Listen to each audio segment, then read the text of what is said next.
you ask anybody who works for Levi Strauss about their CEO, they tend to say two words: product guy. John apparently can identify the style, the region of origin, and for how long that exact jean was on the market when someone walks by wearing them. So within 20 paces, that's not bad for a CEO knowing his product.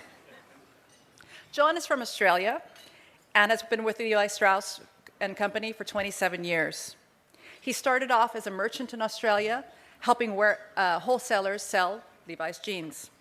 He moved on to be president of Global Sourcing Organization, president and COO of the Asia-Pacific region for the company, and became the first non-American president and CEO of Levi Strauss & Company. He is truly a global citizen with a distinct Australian accent. In the 1990s, John helped transform and guide the company through the transformation from being a manufacturer to really being a marketer of jeans and other products. As the company, who really was formed in the pioneer spirit of the West, has had a very long and dedicated commitment to CSR. As they transformed from being a manufacturer to a marketing group, they also transformed their CSR program and what it meant to have CSR at the DNA of their company and culture. I'm going to leave it to John to talk more about that, but I think it's very interesting to know and to understand that as a company transforms, so does their commitment to CSR. And with that, I'll leave it by saying that we at BSR are thrilled to have John here. We've had a working relationship with Levi's for over 15 years. We've been involved in many collaborative initiatives with them. Currently, they're working with us on the HER project and the Sustainable Water Group. So with that, Aron Cramer, who you met this morning, our president and CEO of BSR, and John Anderson. Thank you very much.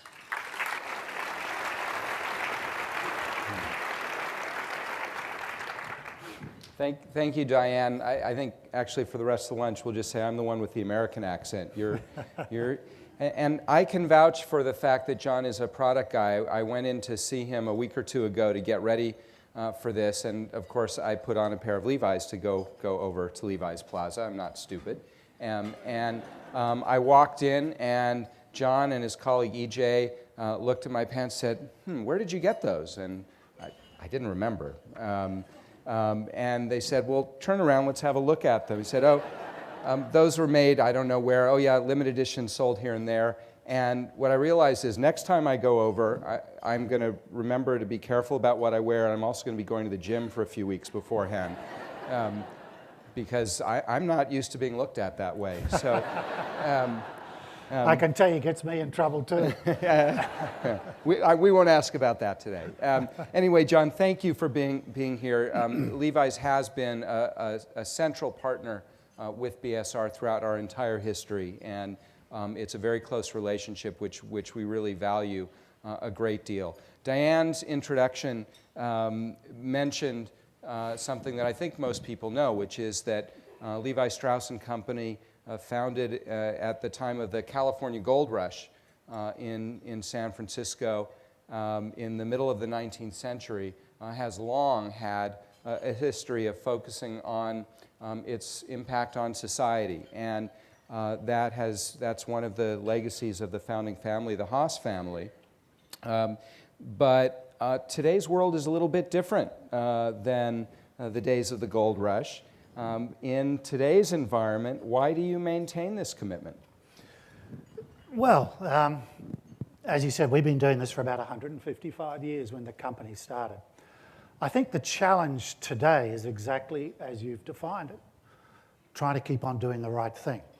And we'll be honest with you, we haven't always been consistent in our approach. We've been consistent in our belief, we've been consistent in our commitment, but even over 150 years, there have been times when we've been really on the game, and there are times when we've backed off. It's no secret this company has enjoyed some strong times and some more challenging times.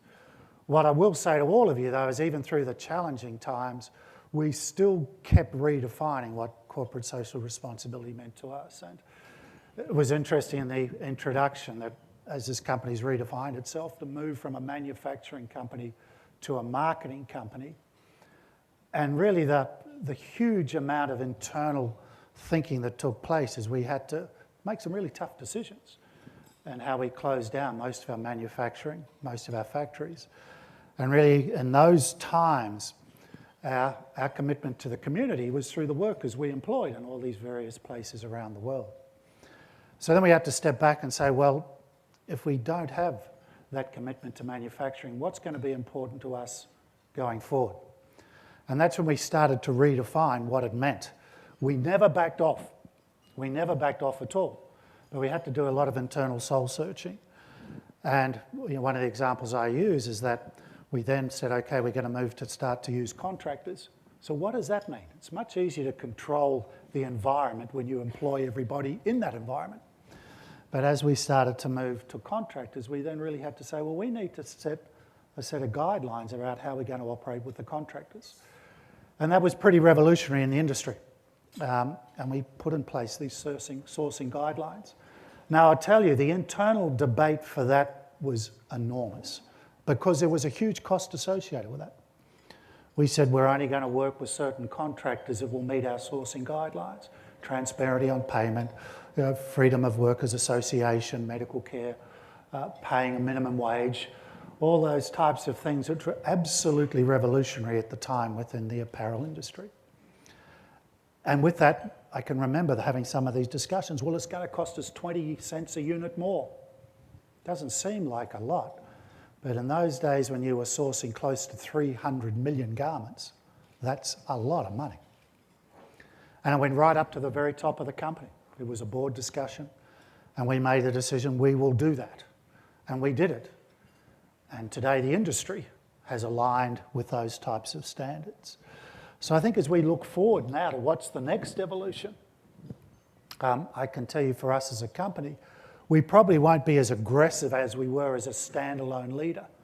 We now believe that going forward we need help. And we need to work with NGOs, we need to work with our competitors, we need to work with trade unions, we need to work with BSR, because I think the day of one company standing out there by themselves is probably pretty tough. So we're just as committed, we know where we're going. The difference I think today is we're looking for other people to join us on the journey. We'll lead the way, we'll hold everyone's feet to the fire, but we would encourage other people to step up. That's a big change, I think, that it's too complex, it's too difficult to do it by yourself. I will also say there's plenty of people that want to come along for that journey. And as I look around the room here, I can't help but be impressed. Wow, there's a lot of people. Wonder what would happen if we all worked together. And there's no reason we can't. So that's how I think we would redefine it as a company and put the challenge out there. We're committed. We've been down the journey. We now know as we look forward, we've got environment, sustainability, freedom of association, all of these things. But governments aren't going to do it for us. It's up to us, I think, in this room.